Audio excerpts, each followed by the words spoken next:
Yes. All right, it works this time. Yeah, it was something with the YouTube stream object or whatever. As soon as I deleted it and recreated it, now it works fine. Of course. Of course. Sorry for that, guys. I really hoped that we would get that working 20 minutes ago, but good. We're here. Now I need to get everything that I had ready for you. So bear with me for 1 second. Hit, if you're watching this on the replay, hit, I think it's L to skip ahead.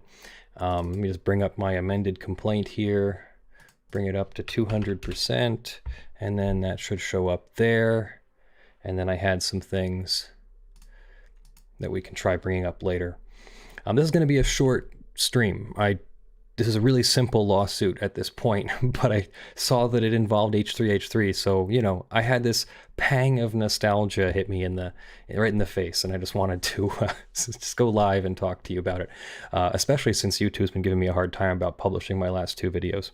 So here we have in the Central District of California, Triller Fight Club suing all of these companies: Film Daily, Access TV Pro, Online to Livestream.us, Crackstream Live, Sports Today, My Sports Club, Beulah Sport, Trendy Clips, Mike, Your Extra, Eclipsed Gaming, It's Little Brandon, and the H3 Podcast, and h3h3 Productions, and apparently Doze 1 through 100. I guess they're reserving some things. And they have included all of these claims: copyright infringement, violation of the Federal Communications Act. I don't even know what that section is, 605 or 553. I don't have every law memorized, but I don't know what that is.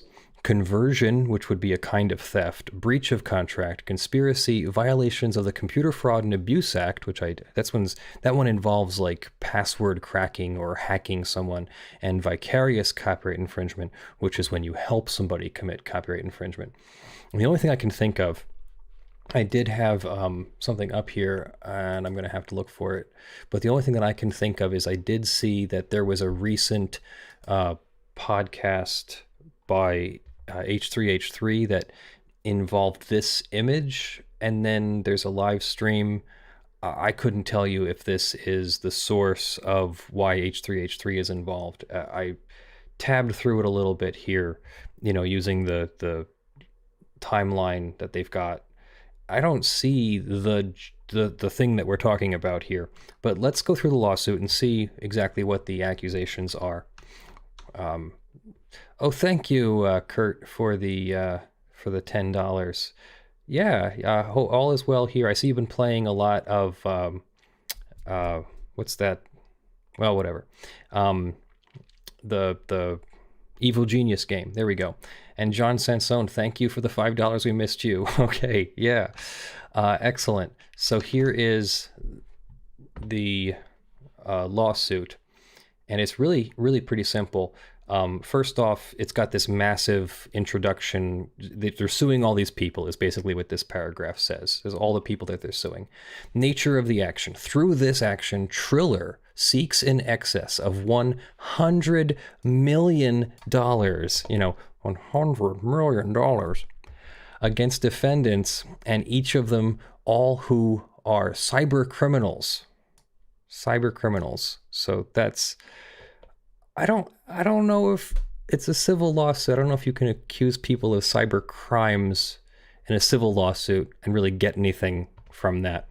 For their outright theft and diversion of upwards of 2 million unique viewers by providing them, here's the actual allegation, by providing them with illegal and unauthorized viewings of the Jake Paul and Ben Askren boxing event.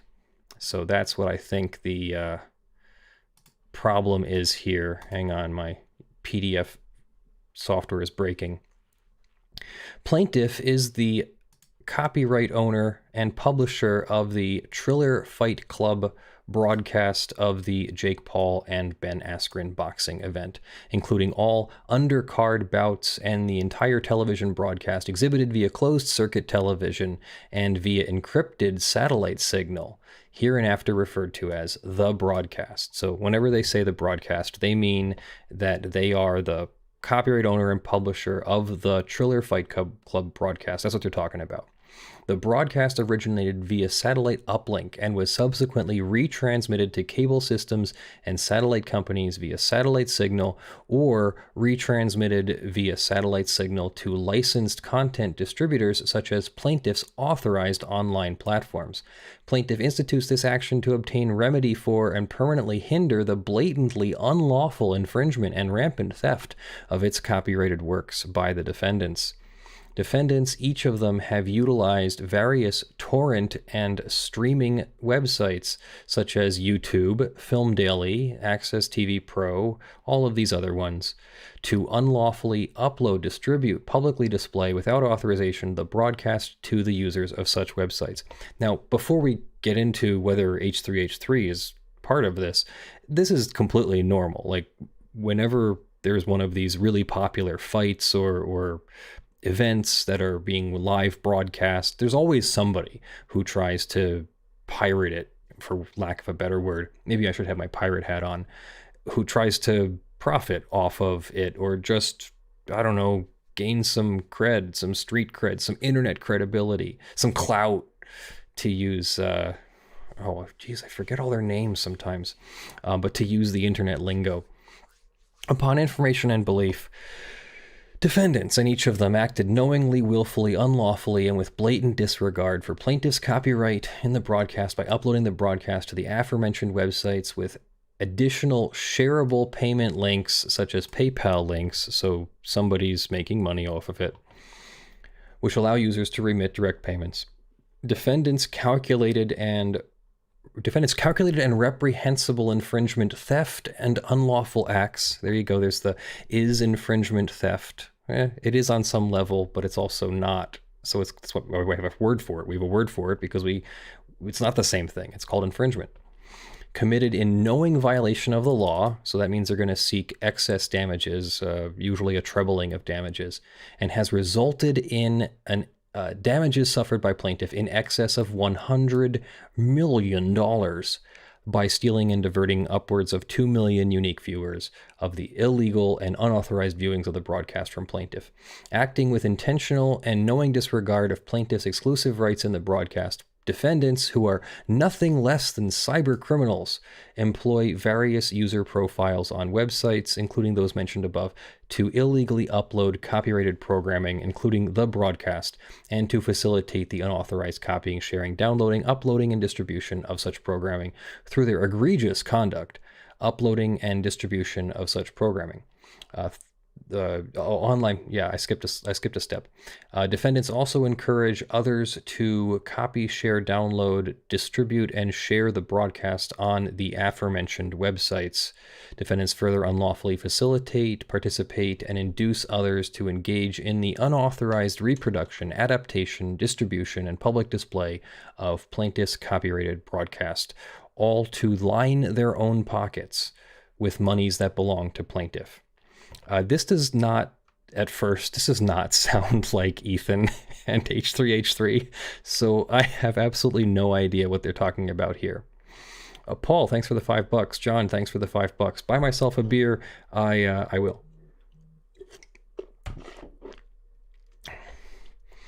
Notwithstanding each of defendants' recognition that plaintiff never poacher, looter, looting the fruits of another's hard-earned labor.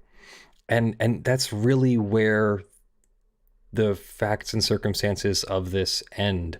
There's 15 more pages of this, but you're going to see it's going to take us 2 minutes to go through it. They say there's jurisdiction. They go through the parties. Plaintiff is a limited liability company. Plaintiff owns copyrights. Then they go through all the defendants: Film Daily, Access TV Pro, Online Live Stream, Crack Stream Live. And that makes sense. Like, some of these, like, if you have a name, Crack Stream Live, like, already I've got the gears turning in my head. Like, yeah, that sounds like someone's streaming service that might stream something illicit. Cracking is usually associated with cracking some kind of DRM or something. I don't know. It could be completely legit. Don't get me wrong. I do not have any firsthand knowledge. I'm just stating my opinion. But yeah, it's totally possible that this could have happened. mysports.club, belasports.com, Defendant Trendy Clips operates a YouTube channel. Mike is a business entity. I don't know who Mike is, operates his YouTube channel here. Hang on, let me see if I can copy this link and see who the heck Mike is. I just want to see what business entity Mike is. So this is Mike, what business entity Mike is. So this is Mike. This is the channel Mike. And sure, yeah, here, look, there's the Jake Paul v. Ben Askren full fight boxing HD. Sure, that makes sense. That I couldn't tell you whether it's actually that. I am not going to click on it, but that makes sense. At least this is more like the Chewbacca defense. This does not make sense. No, this one makes sense. Upon information and belief, defendant Your Extra is a business entity. You know, I'm curious here. Let's go and see what is on this channel. Nope, I did not copy it. I got the same thing. Hang on, bear with me. Copy link location. Let's go back up here. No, they gave the same. Wait a second. Look, I got fooled. Guys. It's the same link. So Your Extra is also the Mike YouTube channel, by the way. They use the same link there. That is the exact same link. Let's check this one out. Let's check out Trendy Clips and see what shows up there. That's what happened. Trendy Clips doesn't have any content. Okay, maybe they know they got sued, and maybe they are trying to clean their path, or maybe it was never up there in the first place. And we have this Eclipsed Gaming, and let's see if this is a different one. No, Eclipsed Gaming and Your Extra are the same link. They've used the same link for all of these. Look, this is interesting. All of these have the exact same link. Did they maybe forget to update the link? And then here we get to it. Defendant H3 Podcast is a business entity, and they give a link here, which I can't seem to copy. Yes, I can. Except it's going to highlight it. Hang on. Oh, now and it just takes you to the H3 podcast. It just takes you to the H3 podcast page. So the only thing that's in here is they've talked about Jake Paul, sure. Jake Paul exposed by bombshell New York Times report, which I think I had found over here. There's another one that has Jake Paul, Wendy Williams, Bad Babby.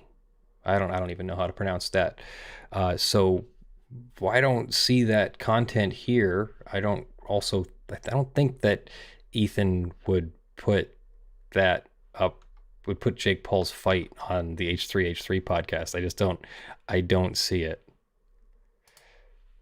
So let's continue. See what they say in this paragraph. For the purpose of permitting, encouraging, facilitating, and inducing the sharing of videos and live programming of audiovisual materials between users of the website. What?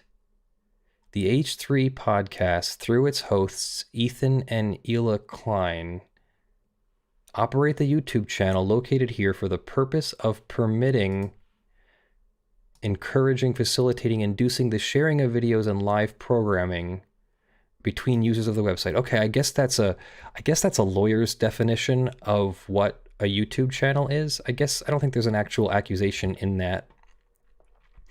Those materials include programming owned and controlled by the plaintiff, but including the broadcast, which was offered by the H3 podcast through its illegal uploading and distribution of the broadcast. So they're accusing the H3 podcast and Ethan and Ela of illegally uploading and distributing the Jake Paul Ben Askren fight. I don't know. I'm not here to really test the veracity of that. Let's see. Video Games says Ethan showed the actual fight on his podcast. No, like a minute or two. Like not like a minute or two. That would be. Yeah, that could be something. You know what I'm going to do? I'm going to mute my audio, and I'm going to go over to the... Which podcast? Was it the After Dark podcast 244. You said it was number 244 and at 129. Let me go take a look. So if I go to the H3 podcast here, number 242, and then we go to 129.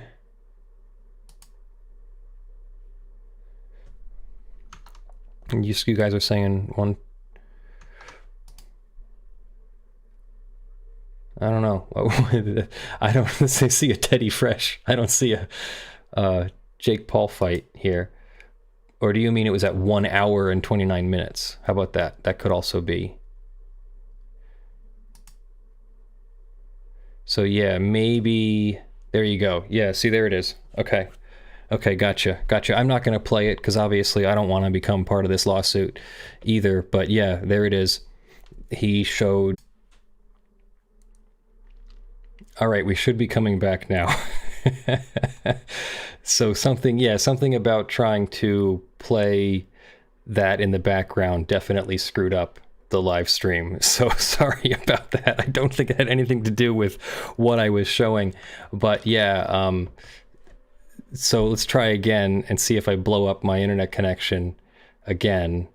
But yeah, there was definitely some kind of playing of some part of the Jake Paul Ben Askren fight, and I guess that's what the plaintiff is upset about. Now, of course, we could have another fair use argument. I will have to, I guess, do a an offline analysis trying to figure out how much he showed and whether it's fair use. So maybe there'll be a follow-up video. There'll definitely be a follow-up video. We're going to have h3h3 update over and over again here. So back to the complaint here. h3h3 is a business entity, and then they show the URL there, and then they also claim that h3h3 illegally uploaded and distributed the broadcast. So each defendant was the agent, joint venture, or employee of each other, and every defendant. No, I don't think that's going to survive. And then they say that there's potential for other people to be added to this.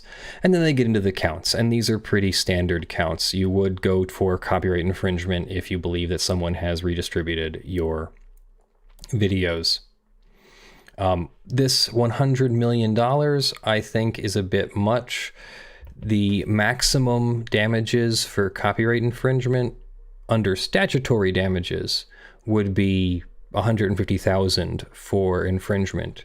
And so what are those? There's a dozen different companies here. So your maximum damages here are going to be $1.5 million, 1.8 million maybe. And that's not going to be against h3h3. That's going to be a maximum of $150,000 for willful copyright infringement, and that's for the worst kind of copyright infringement too. That's for the worst of the worst kinds of for-profit copyright infringement. So what Ethan did is something less than broadcasting the entire fight, and I mean, unless somebody tells me that he broadcast the entire fight, but I don't see how they're going to hit. Even if h3h3 is in fact liable, I don't see how they're going to hit them with that. So count 2 is something about the Federal Communications Act. I don't even know this law. 47 USC 605. Let's find that. 47 USC 605 is unauthorized publication or use of communications. No person receiving, transmitting, assisting in transmitting any interstate or foreign communication by wire or radio shall divulge or publish the existence, contents, purport, effect, or meaning. That sounds like you're not supposed to communicate to transmit. Oh, I guess it does say shall not apply to the interception of a satellite cable programming for private viewing if the programming was not encrypted. Okay, so I guess this is sort of a side stepping of copyright law and you have a unauthorized publication, sure, I'll buy it for now. Let's see what else is in here. It says 605 prohibits the unauthorized reception and publication or use of communication such as the broadcast. Okay, great. Either way, this is the pleading stage, so they get to throw spaghetti at the wall and see what sticks, and it's up to the defendants to now file a motion to dismiss, explaining how these laws couldn't apply to these facts. The motion to dismiss would not be the place to defend by saying, I didn't do it. That would be in the answer, and then you get to have a adjudication of whether you did it or not. Then they have section 553 here. Let's try this one. 553, let's see if I can just type it in and go. This is unauthorized reception of a cable service. So if you received the stream without authorization, I guess that applies. Let's see what they have to say here. Prohibits the unauthorized reception of any communications over a cable system. Okay, yeah, that's what it said. And provides for $60,000 per violation. This one the previous one, 605, provides $110,000 according to the plaintiff. Conversion would be when you find something or have something that doesn't belong to you and you keep it. That's it's a kind of stealing or theft. It's in the same category, and they're again claiming the $100 million, which I don't see how that's going to be. That's just a scary number. I don't think that that's going to be a real number that a court would be able to find in a case like this. Breach of contract would be if you had authorization to watch, if you paid or otherwise had authorization to watch the pay-per-view event, but then you violated the contract by rebroadcasting it. Conspiracy, I don't see this one happening, but conspiracy would be when people work together to commit a criminal act or civil conspiracy act, an illegal act, which could be civil, together. Count 7 would be the Computer Fraud and Abuse Act. This is when you hack a computer, basically, crack a password and get into somebody's account. Those can all be violations of the Computer Fraud and Abuse Act. It has a criminal component, but it also has a civil component where if a civil person is a victim of a computer hack, basically, they can file under the Computer Fraud and Abuse Act. Count 8, vicarious copyright infringement. That's when you help someone commit copyright infringement. Vicarious liability would be like if you're an employer and your employee commits copyright infringement, you might be liable. You helped with the copyright infringement. There's also contributory copyright infringement. There are two different standards for two different things. So this one's vicarious copyright infringement. And they are saying that defendants encouraged online users to copy, share, download. So the people who viewed the illegal streams are being encouraged to commit copyright infringement through the providing of that stream. And that's what that says. And they again ask for $100 million. So they prayer for relief. Every lawsuit has to have a statement about jurisdiction, a short plain statement of the facts, which we saw was above, then a claim for relief. This is the prayer for relief. This is where they summarize everything that they're asking for.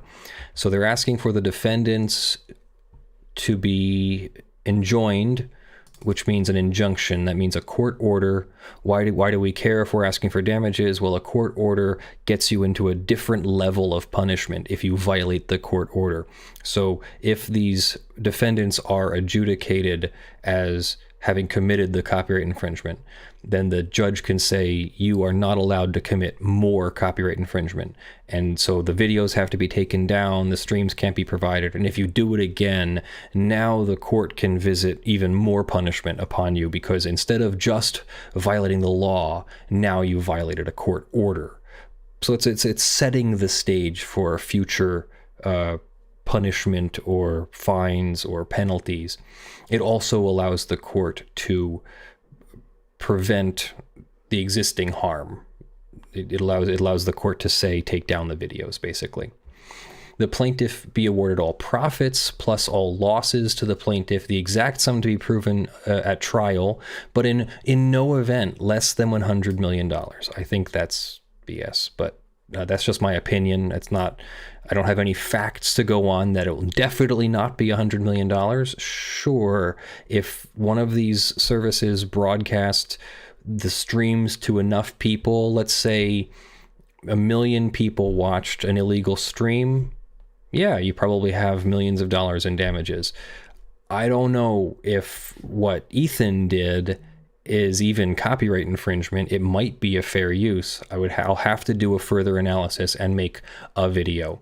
But right now, it just seems to me like, I mean, let me turn to chat. Maybe you guys can tell me what happened. But maybe I'll try it at the end of this stream in case I blow up the stream again. An order be issued requiring defendants to account for profits. That's actually completely legit. If you have committed copyright infringement and profited from it, an accounting would be one of the normal remedies. You would have to voluntarily, upon request, but you would be voluntarily turning over the documentation, some sort of evidence, basically, whatever proof or evidence or documents that show what you made, what profits you made. That could be your PayPal ledger, your activity from your PayPal account. That could be the number of streams. That could be the credit card receipts, anything and everything that shows what profits you made. So then they go into the counts, and the 110 for the 605 violation, the 60,000 for the 553 violation, and then they just go into these $100 million demands for all the other counts. Then they want interest, attorney's fees, and any other relief. This is actually important. You have to ask for other relief or further relief that the court may deem just and proper. And then the judge can actually say, well, I also like this other remedy, and can visit that remedy upon him. And that's from the attorneys for Triller Fight Club. And so, there's some basis to that. I'm not saying that Ethan did anything wrong, that h3h3 did anything wrong. The basis for the lawsuit is there, though. There is a short, plain statement of the facts. There is a statement of jurisdiction. There is a claim for relief. This is a lawsuit that might survive a motion to dismiss. If Ethan didn't do it, then Ethan can first have their attorneys try filing a motion to dismiss, which is a big deal. Someone will have to research all of these counts. Someone will have to respond to the allegations and try to show how, even if these things are true, there's no claim, there's no remedy, there's no violation of the law. That's really not what a motion, this sort of thing is not really what a motion to dismiss would be able to address readily. This is more of a, did you do it or didn't you do it? So the best defense, I think, for Ethan would be the fair use defense. And we've seen them go through that before, but we also know that cost probably well over $100,000. I forget what the number was, but it was well over $100,000. So someone's going to have to either file a motion to dismiss with a fair use defense. And this is not legal advice. This is just my sideline quarterbacking. This is my playing at the coach role of this thing. Someone's going to have to do all the footwork to defend in that sense in a motion to dismiss. But instead of a motion to dismiss, another option would simply be to file an answer saying, I didn't do it. Then jump pretty much straight into the lawsuit. Defend yourself through the discovery of evidence. The discovery of evidence will be super simple for Ethan. It's the video that we saw, the number 244 video, and then make your fair use defense. And either the judge agrees with the fair use defense or not. To get to the adjudication, you would then file a summary judgment motion, which is, I think, what we saw in the Matt Haas case. Summary judgment would be where you avoid trial by having the judge adjudicate on the papers. You make a record. This whole time you're building a record within the rules of civil procedure and the federal rules of evidence, and then you ask the court to rule on that record. The only time you have to really go to a trial is if there are some facts that need to be found. One witness says the car that caused the accident ran the red light. Another witness says that the light was green. The plaintiff says the light was red and that they had the green light, and the defendant says that they had a green light. And how do you figure that out? Maybe there's no actual evidence and you have to go through the testimony. Maybe nobody had a dash cam in this hypothetical red light running collision, so you have to have people testify, and then a jury will have to decide, or a judge will have to decide in a bench trial, which witnesses are credible and who they believe and who made their case. This is a civil lawsuit, so the standard is going to be preponderance of the evidence, not beyond a reasonable doubt. So instead of the prosecutor needing to prove that the defendant committed a criminal act beyond a reasonable doubt, the parties now have to give their best case, their best proof, their best argument, their best evidence, their best testimony, expert witnesses maybe, their best fair use defense, and then the judge or jury gets to decide who made the better case, and the party that's more convincing wins. It's like a teeter-totter. It's like a seesaw. Whoever's case weighs more convincingly wins. So this is a really interesting lawsuit. I wasn't expecting to really find it to be this interesting. Let me go back to this Jake Paul fight thing here. And like I said, I'm gonna try to just, I'm not gonna play it, but what I'm gonna do is just look for how much of it did they show. Just using it, so it's 1:30:59 is when it looks like it stops, and 1:29:30 is when it starts. So he shows like a minute of the fight, but I don't know how long the fight actually was. So that's going to come into the fair use defense, whether he used as much as was needed and no more, whether he made a transformative use, which would be criticism, commentary, news reporting. These are not exclusive factors. Transformativeness is a transformation of the purpose. So the purpose of the underlying Jake Paul Ben Askren fight was to show a fight, a match between these two fighters. I don't like to call Jake Paul a fighter. I don't think of him that way, but this is not the place for me to attack Jake Paul. I just don't think very highly of him. But that was the purpose of the broadcast, was to show the fight. So then, was Ethan's purpose to show the fight, or was Ethan's purpose to critique the fight, or to comment on the fight, or to report the news that the fight occurred? That's factor one in fair use. Factor two is the nature of the productions. Well, both productions are for-profit productions, so neither is geared as an educational production, although when you're doing criticism and commentary, it can get kind of educational. But factor two doesn't really matter that much. Factor three is how much of the underlying copyrighted work did you use in your work? And you have to use really no more than is necessary to make your purpose, to make your criticism, commentary, your transformative purpose. And so it'll come down to, was there a transformative purpose? The more transformative, the less the third factor matters. But the third factor doesn't mean that you can MST3K an entire movie with commentary because you're still watching the entire movie.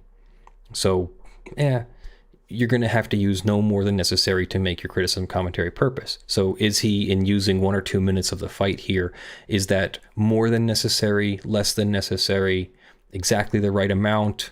That'll become part of the factors, and these are balancing factors. You weigh each factor, and then you weigh the overall, all 4 factors together. And the fourth factor is the market usurpation. This is probably the key factor for this analysis. Since it's a fight and people want to see the fight, could you watch H3H3 podcast, the H3 podcast, excuse me, is what it's called. The H3 podcast. Could you watch that 2-minute segment with Ethan and not have to watch the fight? Does it substitute for the fight? People who are in the market for the fight, did they get the fight by watching the H3 podcast, and now they don't have to watch the actual fight from an authorized source? So that's the market usurpation factor. There's also something that comes into factors 3 and 4 about whether you used the heart or core of the work. And in a fight, that's going to be the moment the bell rings to the moment the bell rings. And the moment the fight starts to the moment the fight ends is pretty much going to be the heart of the event. So if Ethan didn't rebroadcast the entire hours-long event, but did rebroadcast the key moments of the fight, then it's going to be analyzed through the lens of whether he did that in a market usurping fashion or whether that was transformative enough that it's not the same thing, that it's not acting as a market substitute.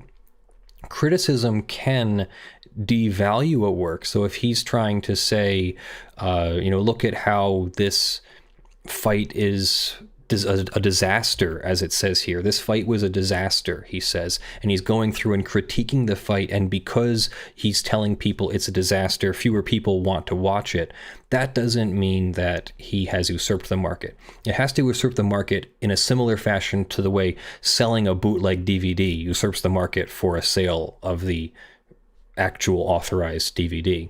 I used to go to New York a lot, New York City, and there'd be people on the sidewalk with a table set up selling bootleg movies. Used to be VHS tapes, then it was CDs and DVDs. I'm sure now it's Blu-rays. There's probably people doing the same thing digitally now, like on BitTorrent. Heck, my career as a lawyer has been made mostly on defending people who get sued for piracy. So those are market usurping. Those are easy market usurping cases. You're substituting your broadcast or your DVD, your bootleg copy for an original. So I don't think Ethan directly bootlegged a copy, but that's the lens we're going to look at factor 4 through. And then the court will rule on all of this. A court will decide, was it transformative? Yes or no? What was the purpose, for profit or what? And that's not really going to matter. That one's just going to balance out. How much did he use, which we don't really, it's hard for me to tell whether he used the whole thing or not. I don't know exactly how long the fight was and whether he usurped the market. And then the court's going to have to decide, how, when we think of those factors, he's going to have to weigh all those factors. This is not an easy decision. This is like deciding the punishment for a child who has committed an offense that they didn't really know was an offense, which is an analogy about being a parent, not an analogy about Ethan being a child, although one could make the analogy. It's more like it's difficult. It's hard to decide what the punishment for the child who does something they don't know. So with a fair use analysis, it's difficult to decide some of these borderline cases. How do they go? And if the judge decides the wrong way, then the party has to appeal. And a party that's in the losing position could very well feel like they are wronged, and they would want to appeal anyway. And appeal can be very expensive. Fortunately, the Matt Haas case wasn't one that could be really appealed, because I don't think Matt Haas had the ability to appeal it. But certainly Triller Productions probably, or Triller Fight Club probably has the ability to appeal things. So we could see a real fair use fight here of its own. And that's a real interesting situation that Ethan finds himself in. I think the lawsuit is more so focused on these other websites, but the plaintiff seems to be aggressive, seems to be looking for a large payout for rebroadcasting this event and Ethan seems to be, or H3H3 seems to be caught up in it. So they'll have to talk to their attorneys, and they'll have to make the best defense they can, argue for fair use. I'm sure their attorneys will tell them what the best way forward is. I would recommend, I mean, if this is a totally hypothetical, not legal advice situation, if Ethan approached me and said, what should I do? I would say, get the best copyright attorneys that you can. Someone who has a lot of experience dealing with fair use. Probably talk to the same attorneys that won the Matt Haas case. That might be a good place to start. So that's where we're at with this. And I'm sorry that we had so many problems with the internet tonight. I'm on a what I feel like is a fairly crappy DSL connection. We will be changing shortly because we bought a house, and we're going to have a cable connection. So please do a recap. H3H3 is caught up in a lawsuit by the company, one of the companies that was authorized to broadcast the Jake Paul and Ben Askren fight. And they have sued a bunch of websites and people who they say illegally rebroadcast the fight. And H3H3 is being accused of rebroadcasting the fight, probably because of this moment, this minute or two of fight that Ethan was talking about with the Jake Paul fight, where he says Jake Paul fight was a disaster. H3 podcast number 244. So yeah, we will have to wait. As we did last time, this will be a thing that moves its way through the courts, and I'll do updates along the way, and we'll have to wait to see what happens here.